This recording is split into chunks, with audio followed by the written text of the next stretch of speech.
Ia toe moli mailo tu soifua ia me se foi o somato wola ia o tato bia foi le amtanga o fe mga wenga le foi vai yaso manato le o mai ona moli tato faftai le tua pe ona ta pena ile sunga ile fafenga le sunga ia kina al fayo male kale sia e fakasa mai sa na putai wa tato falongo longo foi le fe au fa manato le tala lei ia mo le nei foi vai yaso e me se foi le amtanga fe au ma ngal wenga le yaso ia mati e lo so fu au na maltato lue ia wanga ia tu mo le tango fio fe au ngal wenga moli le ngang fa tai sunga tofi ia ele ngata o fe au ia me se foi ia talo sanga molia ia wa foi si tato o tunu ile nei foi vai tau na ia lo fungi le tu foi pele mau tele ia ila sunga ile fa fe ngai ngam lo faltua ia wale fianga iai ma le vala wina tono le kalesia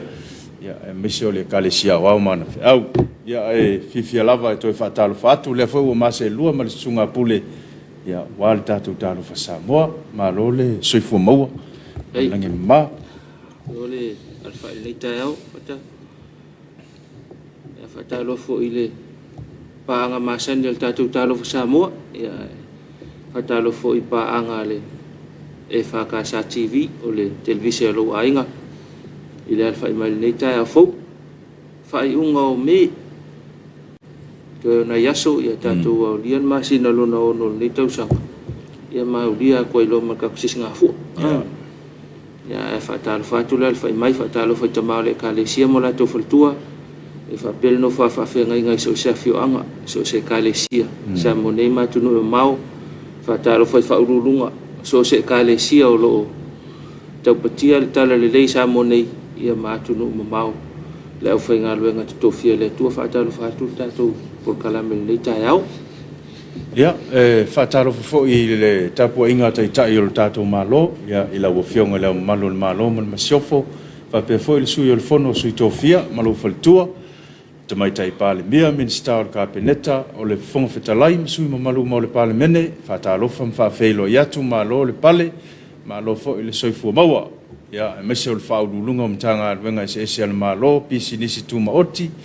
ia mese o company ia male lo la volta to tunu o lo faile faiva o le tautua ia wale lo monai man via o tato tunu fatalo fatum fa felo ia fatalo fai na tato matua la wa sina o le tato tunu tono ainga ia mafio anga fatalo fai la to lo mapu fangalele ia fatalo fa foi lo fai ngaluenga fatalo fa ne tato matu malolo pensione ila to mapu mai fe au ngaluenga le tua sa ngapa tiai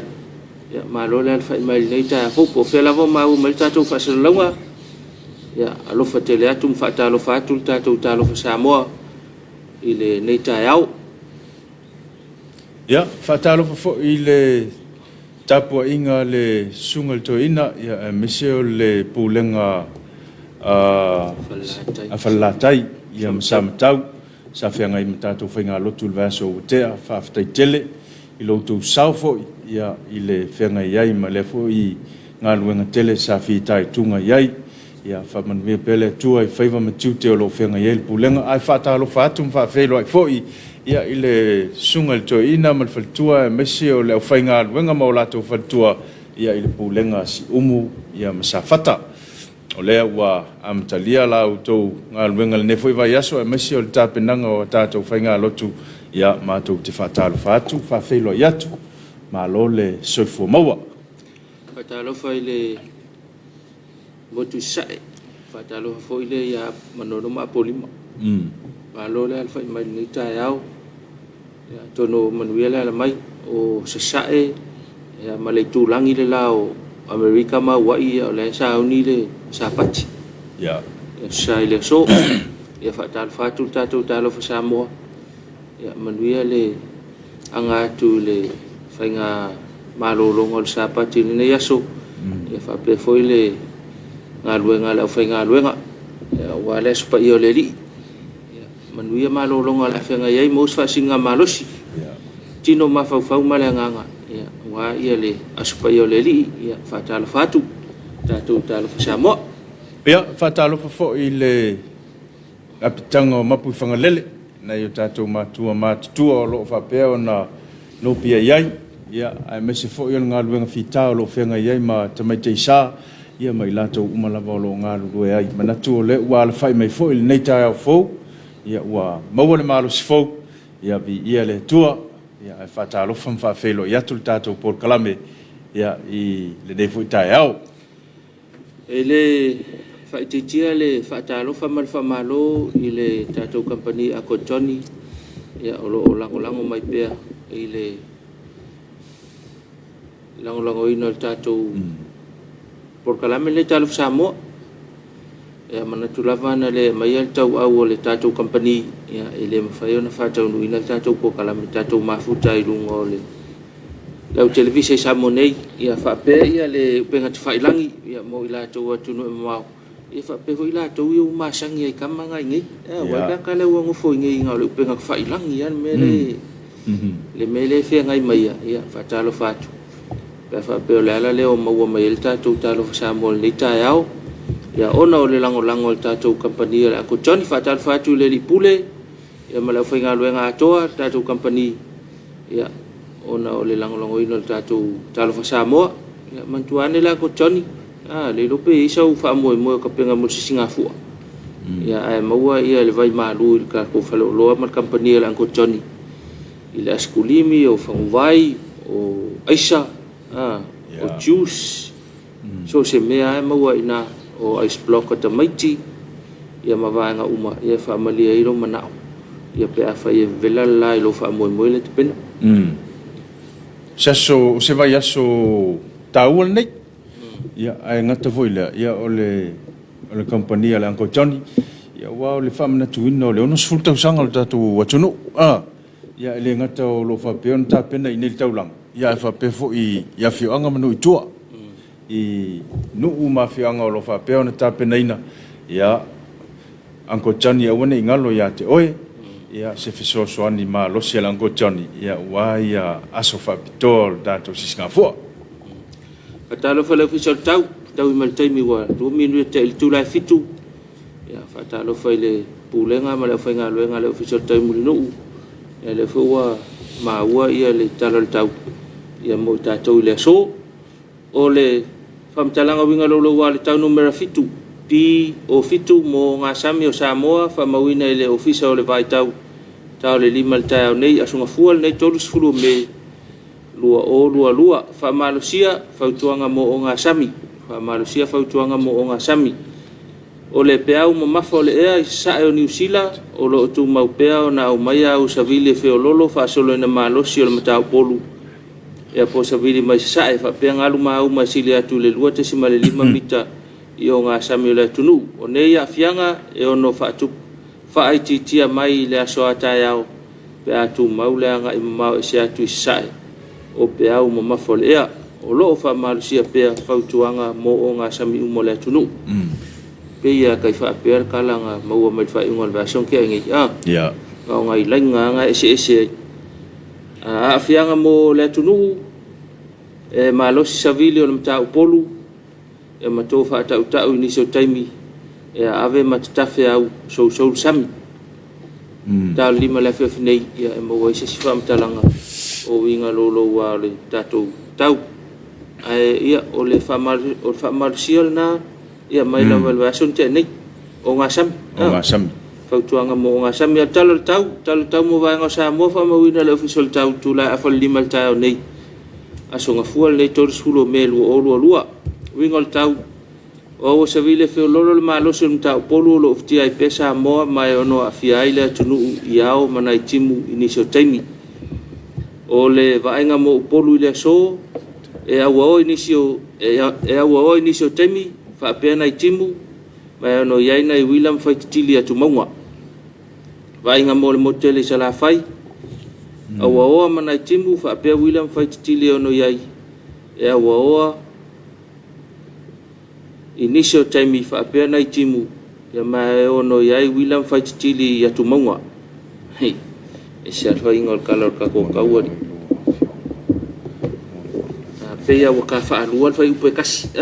mo sala fai to fa fonga lele la ave ese fai upe kasi e aua ni se o taimi fa pena I timu mai ono iai nai William faititili atu maunga ia ave esele si menga ilunga kusal le au ka fa alua a fa sutasi ia mo mai se si fa mtalanga winga lo al tau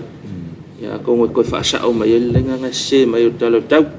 o talo le tau mo nga tai fale ia fa mawina le tula a fa limo le tau nei aso tolus fulu nei o me lua se au lia le vai luanga o le po o le asungfua vai luanga na nei ya o winga o le tau o au savile fe o lolo malo se o mta polo lo afia I penga tai fale anga o nga sai mo le o Samoa fautuanga mo o nga sami o lo fa malo se pe mo o nga sami mo le tunu o le vai nga tai fale matu mo le so e angi savile o mta polo savile mai sae luas fulu le tolus fulu kilomita le tula o ngalu mauma e lua le lua te semale 5 mita vai nga tai fale saute mo le so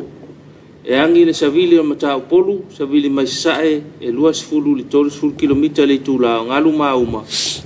e lua le lua te semale 5 mita le maurulunga vai ngal na le talo nga tai fale talo tau ia ma winga lo wal tau ya olo afia ile Samoa le vai ngale aso le vai aso ya manato na ufa fonga le mamalo tato tunu tulanga pe ona tolo lo wina talo tau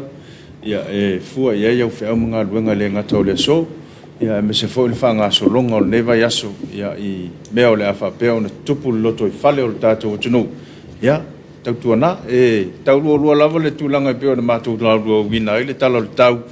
ya male saunga le mu o tato tunu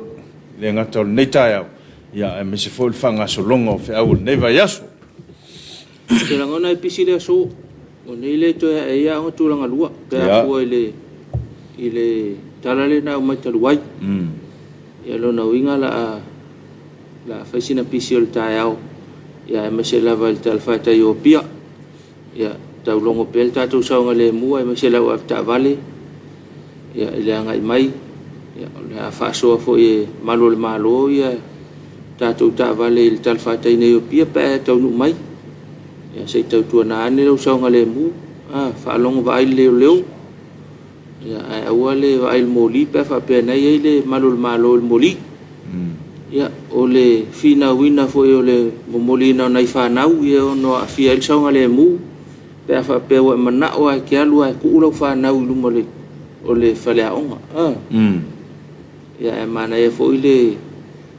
fa pa ka ta vale mau ya na e sa vale le moli na tomati ia e toi savali vali mai vai ngai le pisi dai paka le se fela ta vale ia local le alole moli tamiti e toi savali vali mai fa pele wa ngai mai pia pe ngai lo fa lave pe taru se sau fe au se vai ngole tunu ia tau tonale tau ave no lo sa fa te pula ole ole tele ia fa muli le fa ilo le ole tele a pi ole wala do na winga e o te PLP onga musu mai nei tai ao ia la tul pasi la po la papa hulele o ia tu ale ia sfai konga al pasi il pi onga la ko ai tau tu na nei vai nga ia e wa te mai tau ina vai nga ia se dang ka vale fa pi ol ka vale ya ki ngas ka mai pi onga la ki hoile nga nga kilia va ko le soskale mai o fanga sa olo me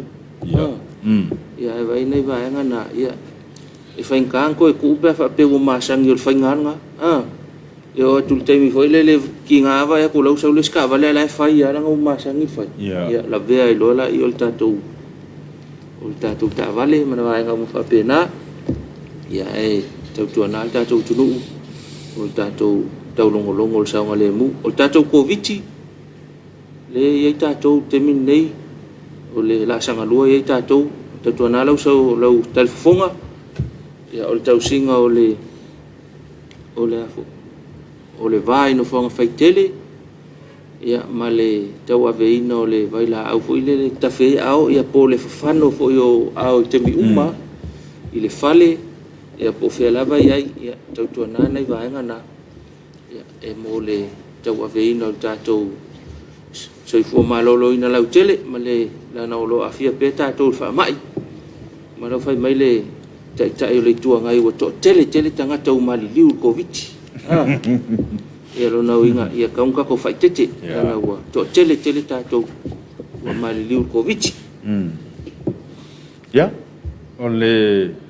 tai au fo neo Talofa ia sa o le tai au fo neo lo whaanga mana i tātou a inga paanga o lo whapea o na mafuta mai ia tunu e mamau o lo whaanga mai atu i loma ma komisi au mua ai ngofie o lo mafuta mai tātou polkalame ia il nei fo i tai au fau tipeni maua ia whatalofa mai il tātou polkalame ia o lo whaanga o lo momoli mai ia i lātou umalavai o i kati New Zealand mo nai o lātou ainga umalavai nei Samoa ia o lo o whapea foi o na misia mai le whamanatuina o le ono sfutau sanga o le tūto tasi o le tātou o tunu il nei foi tau sanga ia a o lo whaanga i le mawai ia mai a tipeni maua ma lo lātou ainga atoa ia o lo mafuta mai nā i kati New Zealand o saina ko vau yeah, good morning to you both and happy Monday, Samoa. Have a safe and a blessed week to the kids that are all returning back to school today.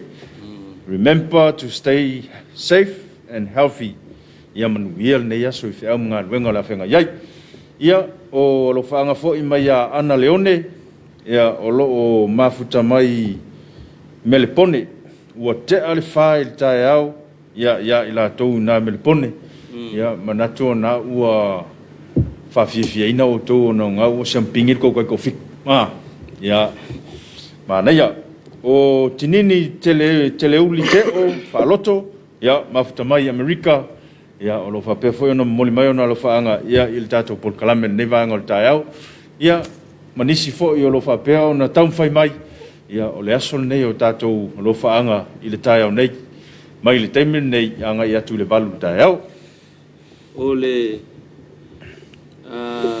tamai a sang poltele le mafuta mai fatal tātou polkalame. Vi ele tua le whainga lotu tae au. Ta ia laife au o le nei aso, whaftai tai lotu, fionga pa ia o folfolaina, whamanatu mai pea le alofa tu noa o le atua, e le mawai, whamanuia tele i lau sunga i le tai lotu, ma le whale tua e maise le ka le sia, whaftai tau tua le EFKS TV, manuia ngā luenga o le nei aso fau alo lo whaatu ia wai, whaftai ia le tamai a sang poltele, mafuta mai tātou polkalame loto lau fili o lo mafuta mai foi whaamawaianga sau whai whatalofa atu ia tui loma komisi au mua ai ngofie ia o lo mafuta mai foi tātou polkalame nei tae au o Livingstone a fia vaai tui vasa whaftai mo le whiau mo li po le nei tae au whaftai foi le au nanga le EFKS TV manuia le aso maona tau alumanga o le awhenga iai. Alo whaangana mai a Livingstone fia vaai o vaviane lo mafuta mai whapea foi mi wa mosa whaatalofa atu tātou Talofa Samoa o ula le tā vita la toi whaftai mai pespesenga o le tai au. Ka le sia sa whaile sau ia whapea foi ia nai whanau i pespesenga o le nei tae au ia whaftai mo le upu whamalu si ai o ina mai le au auna i le nei ta ia lai le nei vai aso ma lo sa auni upu ta ua le atua ia lo whaanga mo le sunga le tātou tofi ma ia ula le tā vita tuinga mala ia whaatalo whatu foi toi mafuta mai mi wa mosa le tātou polkalame ia whaftai lau sunga mo le upu fola le nei tae au alofa atu ia lo whaanga mo le tātou tofi whaata alofa atu i o kapeta vai ngafa ia o lo mafuta mai le tātou polkalame ia whaapea fo i vavi ane leo toi mafuta mai soifua manuia Samoa le nei tae au fou ma lole ono sai whaftai tau tua atunu sauni atu fo i ngā luenga o le nei aso manuia whi au mga luenga whi ngai le nei aso alo lo whaatu Samoa le atunu pele ai mai se le au whai ngā luenga ale EFKS TV ia nei lo whaanga na whatau lewa tau nuu mai. Ia, manea, o nisi fo ia o le mamalu o le tātou atunu o lo whapea o na mafuta mai. Ia ele ngata i tu e fia o le tātou atunu nei. Ia e whapea foina i tātou paanga o lo mafuta mai atunu e mau. E isi whala lave tau tāwale na fia i le sa anafi. Pe ia o i whenga. Le ana talatu o le whale a onga nasa alua i tua le spea se piki apu. Ia ona o le whatamala lava. Manatu lava o le whatamala. Ia male so ona sao sao. Ia tupu e loma le whalave lave. Ia e leo se mea na mafofo wina. A whapea o la sala watu e alu po se whea uta ua na alu i. Ia e latu lavea il tavale. Ia tele me lavea il tavale. Le anga le mea tō tino. Ia to e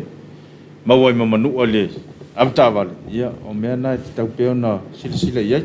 Ia luna winga la foi la ua sila sila iai le malu le malo. Tūlanga e o iai ia i la tau fo i o lo whatamala pea. O le pi onga tonu alwa e ngā kala kot whalea onga. Ia. Ai pasi lo mo le pak. Ma lo patu. Ia pi o lo le awala. Pi o lo mo le awala. Ia nei vaenga whapena. O ina e telen mai tau ina. Ngā ngā paku a kipi roi le ska vale le iruma. Tele ai nā le pi onga na. Ia keranga kau make o se me fui whapena. Langa ke maka winga le patu na iruma o le ofisa o leo ia whenga. Ngā ngā pasi al paku ai waila le laku ai mesia i ka awale piki apu. Ole me laki ai ane fo i le saunoanga puli. Ua la vea e le i tu ua le lotu. Ua peia o le kemi kongwanga le nsa la vea ai. Tu sa tu ua tu le lotu. Ia la ua tupu le whala lawe. Ai ana whapea la e tu ua le lotu ai al watu la vea. Ia ua langa i tō tele le au savavali. Tō tele le au savavali lungo le ala. Ia o te tūlanga le tau pena toe sila tutoa iei la tau fo i whaafuaina tāwale. Se o le whautuanga lava le tātou porkalave ave mai whaai tete. Ave mai whaai tete lo sa. Na ia une i tupu si whalavlave. O miwa mosa leo toi whaatalofa mai o lai mafuta mai i Clover Park i Manukau, New Zealand. Lo mafuta mai ai. Kei ngai whaalave ngai whaalongo ku ngai kupu mai New Zealand. Ai peita o maua o tamawhanau o tātou nei mafua ai. Ia. I New Zealand. Kele whai kengi o ko New Zealand so. Mau ki ngō fo inis tamawhanau o le atunu una ia si lane ia le tātou Komiti Samoa. A whianga o tātou tamawhanau matupulanga i whai ngā kengi o lo a whia ia nei i si whaalawe ngai kupu mai Mount Alpin. Fōlinga mo tangata sa ilia ia.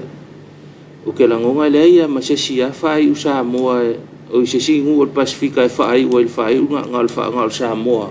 Ngal Samoa. Ngal kanga ngai sa ili. Ia si la nei vaenga ia. Ia mo le malupui a fo i o leo tātou tamwai pēla aiki kanga. Ia si la nei vaenga ia.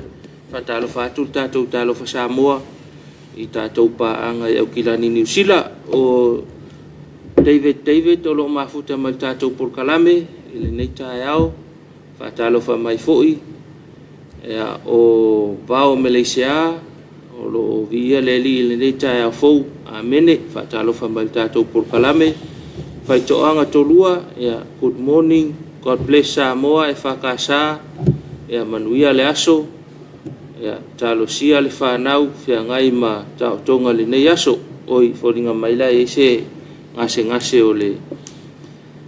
le tātou paanga ia whaitoanga o lo o tapo ia le nei aso ia tātou talo mo le tau tonga o le whanau ia peona mai ia whaitoanga le nei tae au o sopa se wala o lo o mafuta mai sini Australia ia o lo o alofa tele mai tātou pokalame ia masir tātou tunu. Ia, o nai alu whaanga nā, ua whapea o na tuina mai lunga o le tātou penga te whailangi, ia ua fo le sila fia le mamalu o le tātou tunu. Manato le a whaisini tātou whawhiwhianga, ia a tau taliu mai, ia o na toi whaawau leo le tātou Talofa Samoa.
Ya, tadi umai tatou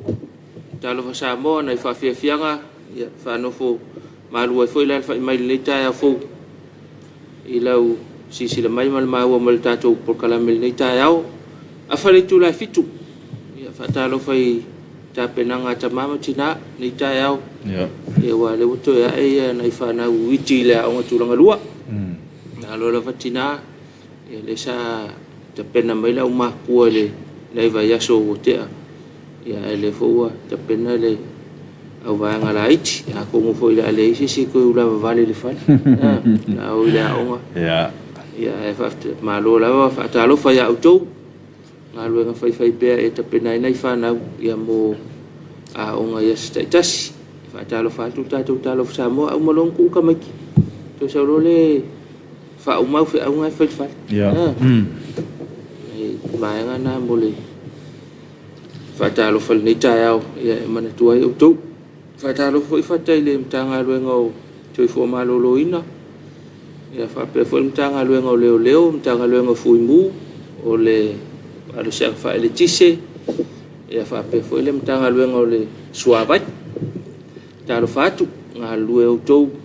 ia wala val ni vai tau male ale tato sio manga no le tau singa o covid malo la vale tau tu al tato tunu ya ai masala ile so fo malo loina no le fama fe la va tuti ya malo la va sai o fatta ile mala valele ile fa ingol va yaso ya ma tau fo i matilo fa tino nga luenga tanga luenga leo ya mala uso la ba yal tatu mala valele nei va nga fa pena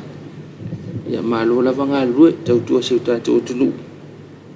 ya mala va nga ila to lo auto va atule yo tatu mala valele ya wale wa to yo malanga ifa mai foi malanga mai atunu mau tunu mai ya fa talo fa tu ya to fa talo fa komiti fa la fa fose pole komiti le New York malo la vanga lue fa talo fa tu talo fa Samoa mo to ya le ngata ile ya fa talo fa komiti o si Singapore ya tapena ila tato si Singapore le va yaso e fa talo fo inu mafio anga mai kalesia wale ke va ya ku saule o saule vala awal komiti ia fio anga mai kalesia fa ilonganga ole po ata pena ngale afio anga ta pena e pa fule kalesia ya malo lava mole famna tuina le ono sulta usaka felo na inu ile tule ya na lawa ta pena ka penga la fu ku kufu ay ko fala workele e la fu ange ke wala kala kiki fa la workele la velta vale a tu langa sefe mo la ta vale le felo ila workele langa ile si fu anga ka ke vai wa fa ya singa e pupungi el va ai le ka vale vai fu na ia fa pele ko ta pena le va ya so fa tu fu ama va nga fa pena te wele ya si la ne songa le mu tato tunu ai mai sai la to felo ta vale nge ngo ke fa manga ya ai la vel ka vale ona vai nga fa pena mole si fia ai poata penanga ia fatal fatu tato talo Samoa ya ta penanga mol ta famna tuina le ono sulta usanga ya ta pena mali fai mali la ngale fai mai le fa kungunga komiki ya makka kuwa ngi o ya yungi or kau sangar ngai lu oru e kau ya yungi lu oru ko oi po me me le lu oru to ya so muli au me ya lo na winga sanga to lo nga winga ya ol ma singaram kakalongo ma fai mo siva yo ma me mo fa pena ia ve kau fu vai po mau le longo wa ka so po u le longo lo ona i hai nga na mole ta pena ta to tunu yo ile foi vai ya so le famna tuino ta to si Singapore te la ngona i wale fai le sauni nga lo tu tele la solulu ora fiafi ole solulu te le mai lo le fanga solongo le on fa moi ai pe ya le va ve ya o le so a malama le so mo yungi pe la o le vai luanga o le polna le tata ai longo ya ala fai lo tai opo ya pe ya fai I fenga lo tu nu tai tas ai ale sau ai sel sau ninga lo tu le fai I le tai au I pe ya tai mu no le fatino fa mo le a se kasa I si tato sai e tele nei tangata fata fisili mai le fala ulo al komiti e pe le o mara malama le tangata ile le tangata ile fa sa la al komiti ya o isi nei tangata fa mai ia le fa sa la mai ai le yo o mai angi me voi o usi me foi ai ke lo foi na isi tangata o la fa o e sa no pule e foi la isi nga como ko ile mala malama tu la ngale ile la fe mai la tu ile ngi me kup ile ngi me tu le ta penal da to ya ai mana ya fo ya to fa ma otile le mai tu langa umane sa ole ya wa fo ile no fo sila fia I mata penanga fo neva yaso sa ole maka ko ta penanga neita ya o so lulu ya male stofies foreli ya fo ya le avano le tangata ala so malo lo ai mo le malo makampangi e kasi ala so lulu ya pe ole nai vai nga na mo le silfiel tato fa longo pea manatu le awina tu lava ia fa la wilo al komiti ya mo le sila fia le malo le tu o isi nei e kale sia manu ya wa langona fo ole ame wa kuwai nga longo mai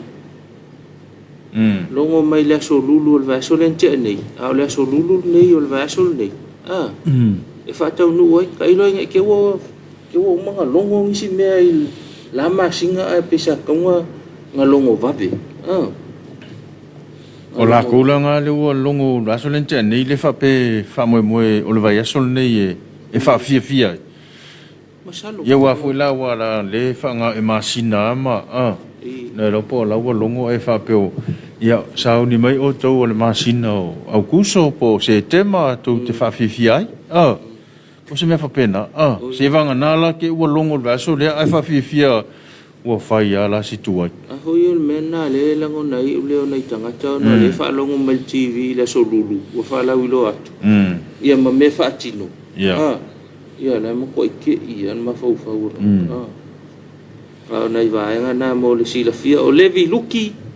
le ma futa mal tatou po kalame ana e po kalame le ftela tu mo ulua o le ma futa tu manua o lo senga manua ma lo fa ftai levi ya tono manuel na pitol tatou atunu mo tu sae mo sa manua ya lo fa tu tatou talo fa Samoa ila la fa mai ave seu so fu ma tafi le neta o fo le sa se elua ya ma lor so ifua ma lor folau ma lor fonga ma lor fa manatu ma lo fa soa ma lo le la usu tiute ma fai vol nei aso fua se tatou tofi I nai Samoa a le aso sa I ma tou nei I le territory manuia nga luenga ma fai vol nei aso ai mai se tatou watunu ma futa tu inu uli America Samoa manuia le nei aso manuia foi le sa pati a te matou ma lo tono ta pena e o de lotu ne yaso fale sene ma futa mai tatou por kalame ma lo soi fu manuia lo sunga lo fatele atu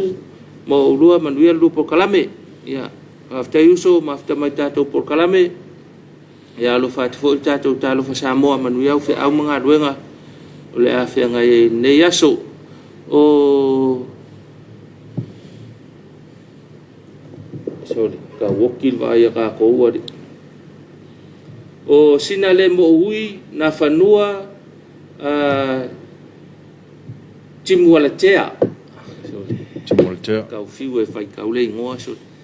beautiful morning watching from Wellington manuia tiute mga luenga le ne yaso fa taisina mafuta tato por kalame ya alofa tu fo ita mafana wol tato tunu ui na Wellington o alu li ka ko hurricane sali final ko da final super lapi la ya wo ya la ya Garcia ya o final malo ya malo fo lo sa ya o to le o peleki ya wale kau fo ka fa mo nei ta ya o le usa no fata ya o malo fo ia le samsama malo fo samsama ya fa malo fo le ta po inga Samoa ya wale tini fo fa mo ta tolan mona pe wo kongi fo ken ka lu le ro kiwi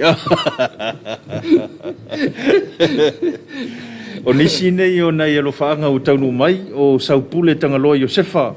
ia o lo fa peon mafuta mai sini Australia moli mai ona lo faanga ia mo si o tato watunu ia masesa leota siwa ana ia mafuta mai Wellington e New Zealand moli mai foi ona lo faanga o fua so rumla ia le te le valu le fiafio le sa imanchen shamani manuia foi faiva matiute fenga yai malua sunga ya manuia foi le fenga yai le fiafi ya ma fenga malolonga umala loku shamang wa umala loku shamang ma e loku shaman lo fatu futa mai shamani statu pa angale ya atono manuia mai lo fatu foi tam fa na ul tatu tunu ina na vai ngol lolangi ya fale watu lo fatele atu tatu Talofa Samoa ya male EFKS TV I nei le ofisa autu tamalingi ya pia ya ki mai la tu Talofa Samoa tayau awone ngalo Talofa Samoa mai la songa fua ile tulai ono ile tulai valu tayau ile ngata amtalia il fainga lotu ia mafa solo ya nisi mea sa tupu lo tupu ma ole atu tupu ia itu tono lo tato lo toi fale wa tolu tamil sangai pe ya ngakar ka ko au kora final por sem fai Fia tamil sanga kalunga join ka ko fi pe ya le ufa pe ya le ufa lo na winga pe ya ufa alua le kora final le ufa alua I sem fai fa alua kora fa alua semi o tato avangole sa kom ko semping a tonu se fe au mota mole Tailo yai ya es foi mai tau la ko ya ile anga ingol ta longa ya ona ole tau fainga fanau lo fatele atu tato por kalame atonu o mau mal tato por kalame le tayao ya fa malo foi le sunga il faya onga male sui faya onga e fa pe foi la official tato au e fa pe foi ya la uso ta alo kapteni sui kapteni ya male awatoa ya fa malo le tau sinio le tayao malo lava ta alo ya pola fia fila ko la wa pola ko ya malo atu sinio le to e filis kam sanga le loma ya fa malo atu mole pe ya le fatam sanga la so America ya USA atam sanga le na umanei ta ya o tele alom fa na volta to tunu na va ai lungol malai I lungo grandstand wa tele la uka alo la o support tato ya ole ta u foi le ya me se foi ole sunga official ya ma nisi foi yo alom fa na ole tunu o e foi sa ave fu ol tato tunu ya I le faanga tama ya ai to yo so foi la pe kala ngai fe sulima ko yo so foi la ya ole no ta inga lava ina ia tau ala o fa moi ya afai wale manuia ne temi ya sanga ya ne ai ole tai le sitam sanga le so nei ya ka ko wa ta to o mai lo mali nga umaro ngai lolo al ko da fai lo la tala sa pini sama ina wa lo awul ko da fai ya ai le wa se la ko li lo pe ke wa sa o la ko la si kamisa ya lo por kamisa ngon masing ui le va ya so le sa o la tak ya ka to tuli matai pe le fa mo ala fa nau ya au foi tato no Talofa ya walo faiva pe la to mo le fa mo pe ona ya le sai linga malo fol tapo tato tunu ya mai lau fainga luenga le au matua ya tapo ingal malo ya fa pe foi lo tato lo inga wa kele kela ngo wa kapua I kan ko au ni vai kan le pe o le sikai mi le kala ngoa ko ko fikum ko le fika la ngoa ya mana ya pa le al tapu inga le wei le te mi o te le pe ya tatou la tatou to me I la lo mal se fulu te la ngona la tatou to me I la lo ale suta se fulu lua ile fa solonga ya ona ole ungal ta musanga le ya Italia nge ke wa sela pe yang sa ola umakil vason ke nge ka ko kusfu ya le la ko makia vo ya ka ko le me ila lo le sulu lua po su ko ya po le sukas ka ko me ngai la ya ta to ta po ele sta po inga ya molesta alonga ya to no manuia ya ta fainga le uso ya fa pe fo ile sunga il fa ya onga ya malato au fisa o ya ile ya ta to manuia ya la to malolonga la fenga ya mai ta longa ya ta penanga foi moliska longa le sonei o le fa Talofa mo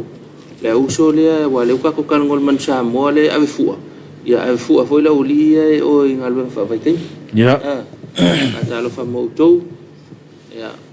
o le malo tap o le mafuta malta to fa ngalotu ya le si foi ya pe ya le uma le fa ngalotu ai olo e fa Talofa tu Talofa Samoa mo to e man tu pe to ya tu na ya lai vai nga na lo ngalu lu ai ya mafa sino atu mafa ngal nei vai tau ya ngalu pono wai mafa mau ni nei tiutewa ya nei vai tau alo fatu tato por kala mo le Talofa Samoa mo to man we telefe au mga luenga ya tau na le tala le yo se tato tulu ina vai nga wa mo wai ya ele le tala ye kele ka bilingi solo kala ole ya or ngalu nga fa vai tai ya e tato alo rumor ka kova ya fa ku nga inga me te langona tele la va nga le ta fa foi mai lo nei ya lo nei tato tulu ya fa ye se ayol na me ya mo la to ye ta pen ayo yo ya to le ta pen ayo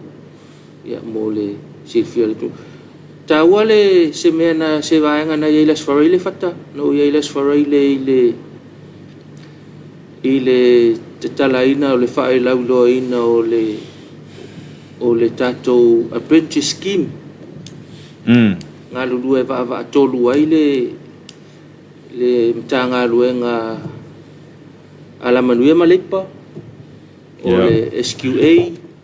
ya male tato university ale NUS ya le ngata ilea o pa anga uma sa awai le falaulo ina ole foi le toi fatulanga ina o tato apprentice scheme ya na foi pa anga le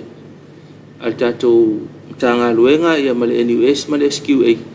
ile si vai nga tawa le mana ya el metawa no sauma ole tamu fainga ole tato scheme ya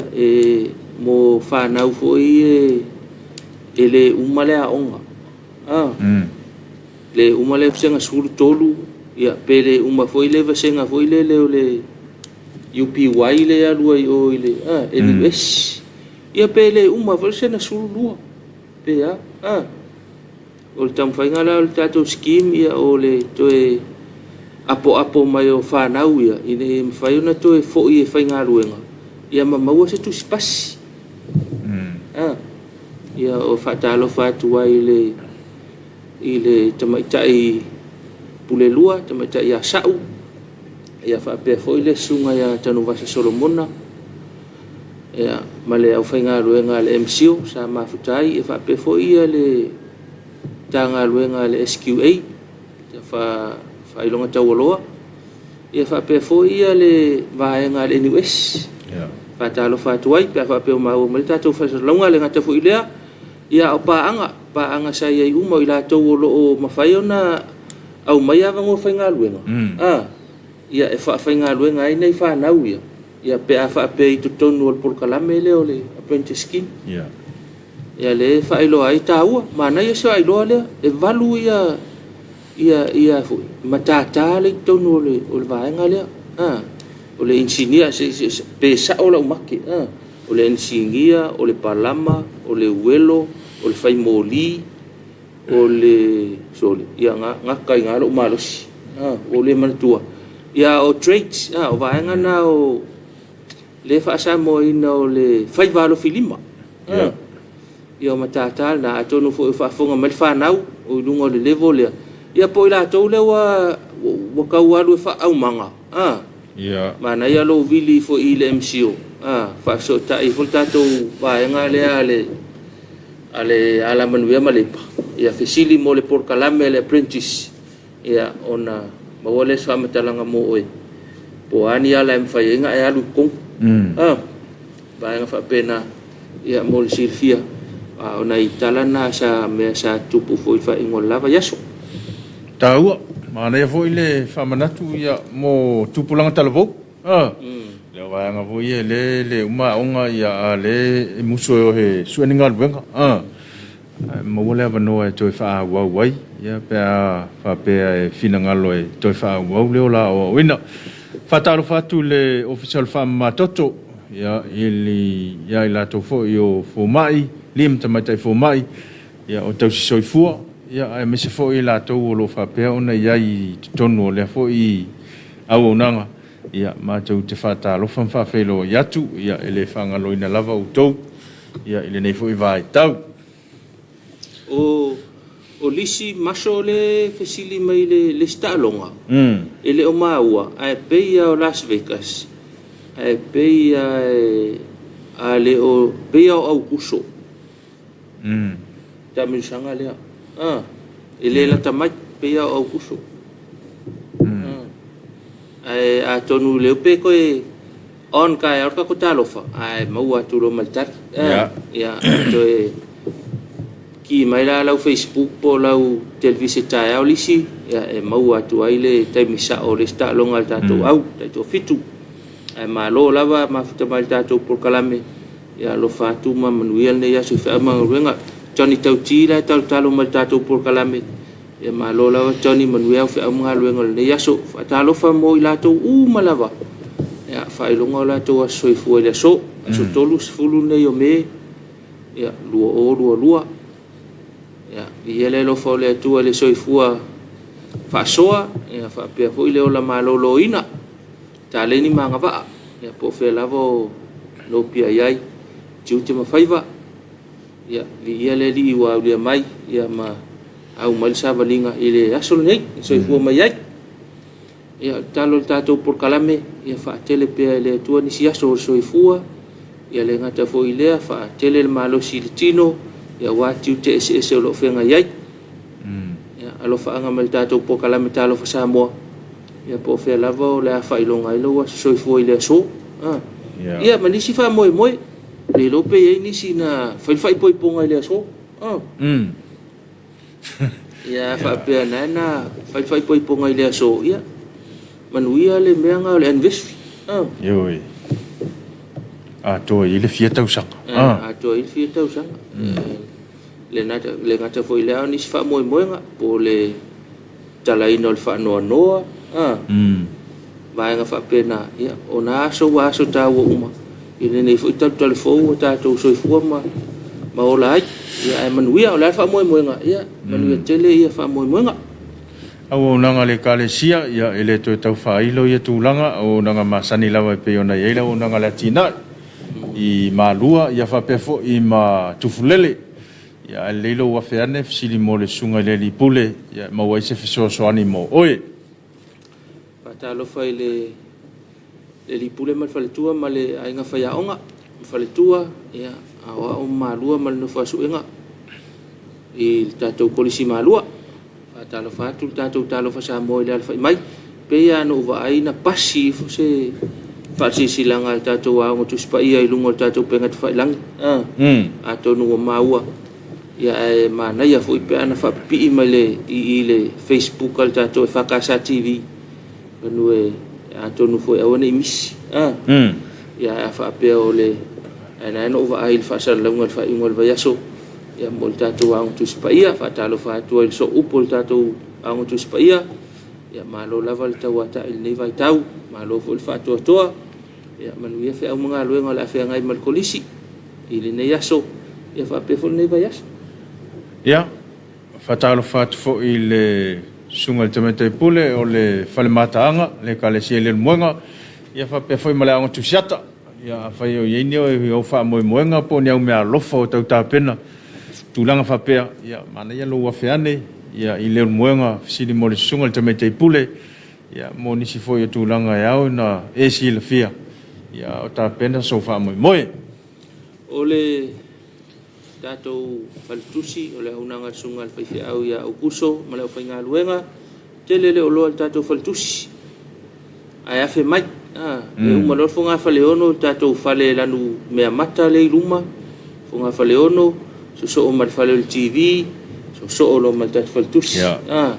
ona esel tele malo tato tunu e to va mai ai mai fale el tv sili mai faltusi ia le faina lo saupea ia sili mai pel tv ia ole fasinongal na le teu vavelo taimi e fia sawa ia fe mai faltusi e ko ia e mawala faltusi nga uto le official tatu televisi tatu tv lua ia au nanga wa tele o lo la tatu faltusi ia le lo wafe ane ia ona e mauti no ale tele o lo la ia fa pe foi le o nanga foi le lo lomi e pepa o le ala pepa na fia lo lomi mea o ngata maiti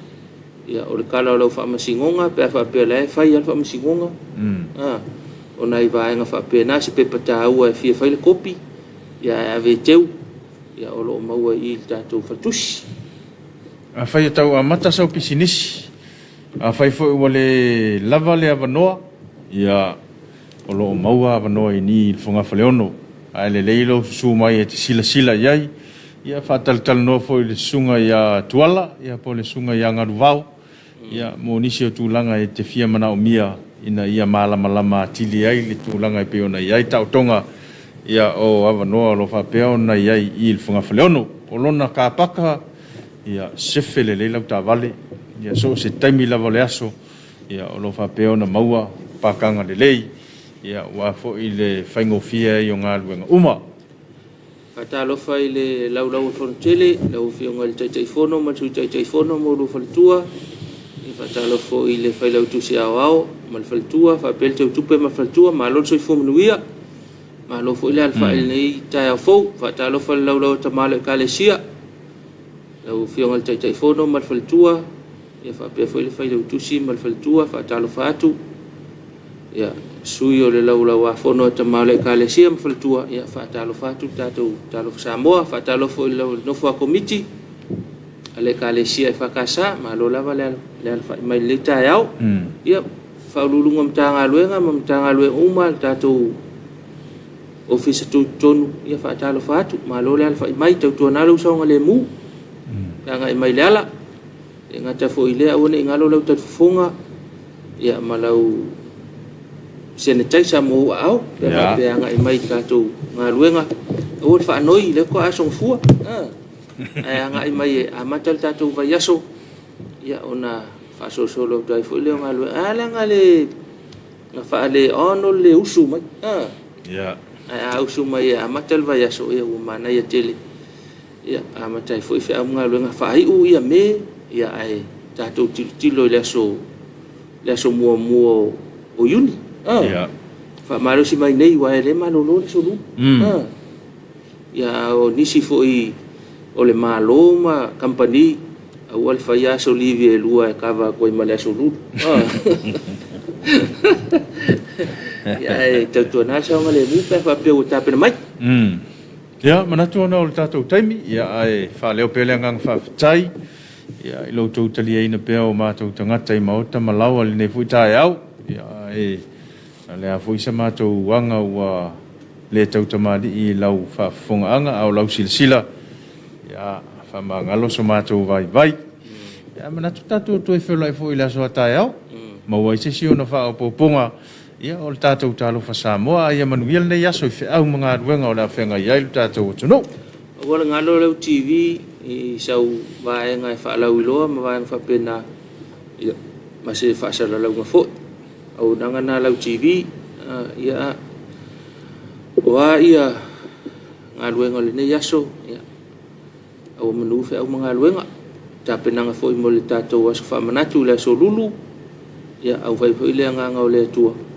ia I tāpenanga uma ia ai o le tātou furulua le tātou polkalame fo I le o le awane ngalo le utua ia o le whapai fo I le al tātou aonanga awane I ngalo le utua po whea lava le tafa I te ngalue ia manatua pēr le whaamalu malu le atu e tātou whea umanga luenga o le ne yaso awale ngalo le talo ia talo sia fo I la tau o whanua noa ma I la tau o whatau tolia ma I la tau a fia le whamai o le Komiti ia awale whai mei tane I sala awale no whai tā lafu le amatanga o le vai yaso alo whatele atu tātou Talofa Samoa tō whasoi fua